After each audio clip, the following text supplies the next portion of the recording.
In Hinduism, there are many forms of God. So we follow Ram, we follow Sita, we follow Krishna. But is there one particular form of God that we should be praying to, be it Matarani or be it Krishna, or are they all just representatives of one sole God? Okay, this question actually worries or confuses a lot of Hindu youngsters. And forget about Hindus, it confuses the non-Hindus even more. Because they think this weird religion has got so many gods. And if I ask all of you, look, Shiva, do you think is ultimate almighty? You say yes. Vishnu, yes. Ultimate almighty, yes. Ultimate, yes. And Mother Goddess, of course, Mother Goddess. How can we forget them? She is ultimate too. Now you see, straightway a contradiction. Come on, you can't have too many ultimates. This is not ultimate enough. So which one is the right one? Can the real God stand up, please? That's what she's asking in a nice way. And what's the answer? The answer is this. It's very interesting. You see, this is important for you to know. It's very good that the question comes from you. This religion that appears is called polytheism, many gods.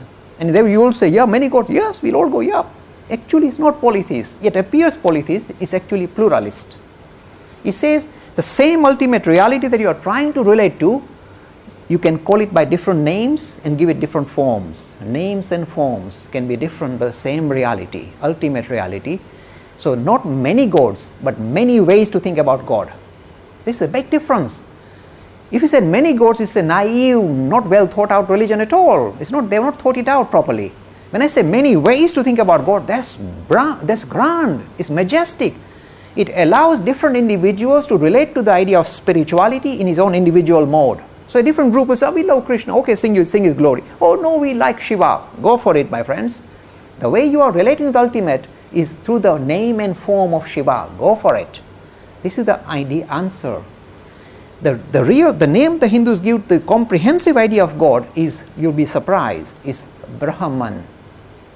Now the word Brahman, there is no person, like Brahma is different person, not Brahma. We're talking Brahman, Brahma. And the word Brahma means spirit, not as a person at all, but as a principle that underpins reality. They said the whole of this creation is nothing but an expression of this principle. Look, not a person, principle that becomes visible, manifested as the world that we see in front of us. And the same principle, Brahman, becomes more visible, becomes clearer as living things, and the most clearest vision of this Brahman, this principle, is humanity, men and women. That's why I said you are the clearest manifestation of God on earth. Where else will you find your God? He is lighting you up. Not you, everybody.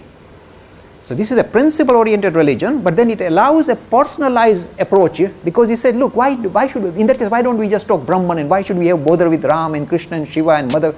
The reason why we have to bother is because we are human, and you got human failings, or if you like, human limitations. As we are human, the only way we can build a relationship with this principle called Brahman is to think of this principle as a personality. Suppose I say, build relation with Brahman. You say, what do I do now? I said, no, think of Mother Goddess, sweet, with flowing hair. And you want to say, oh, mommy. Now it's easy to build relationship. With Brahman, how do you build a relationship? It's a principle, it's abstract.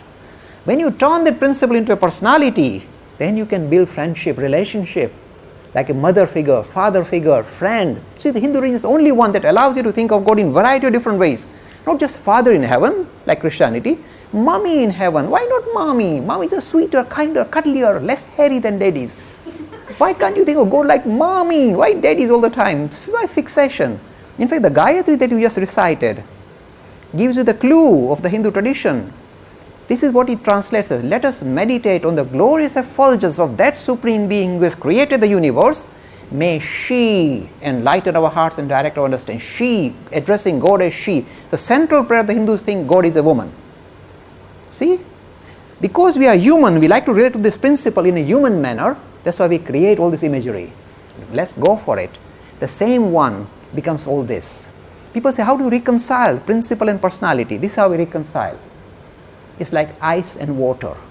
Water is fuzzy, no shape, nothing, it's just fuzzy. When you freeze it, it can take on different forms. It's the love of the devotee that freezes this principle called Brahman into the various forms that he likes. Suppose I like to think God as Shiva. This principle reduces itself and becomes Shiva and comes in front of me and interacts with me. This is Hinduism. The love of the devotee freezes this principle into the personality of his choice. See the power of religion. Real democracy, spiritual democracy.